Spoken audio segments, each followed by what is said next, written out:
పోలీసుల కేసులకి సిఐడి కేసులు, సిట్ కేసులు, సిబిఐ కేసులు, ఈడీ కేసులు వీటిలో ఎక్కువ విశ్వసనీయత ఈడీకే ఉంది, ఎన్ఫోర్స్మెంట్ డైరెక్టరేట్కే ఉంది.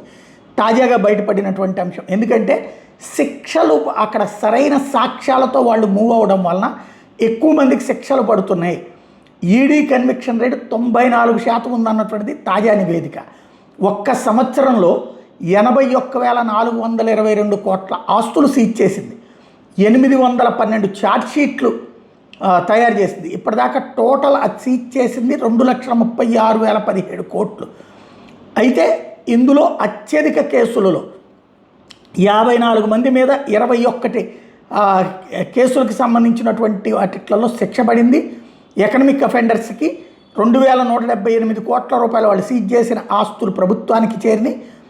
ఎన్ఫోర్స్మెంట్ డైరెక్టరేట్ విధి నిర్వహణ కరెక్ట్గా ఉందన్నటువంటిది ఈ నివేదికలు కేంద్ర ప్రభుత్వం ఇచ్చిందనమాట.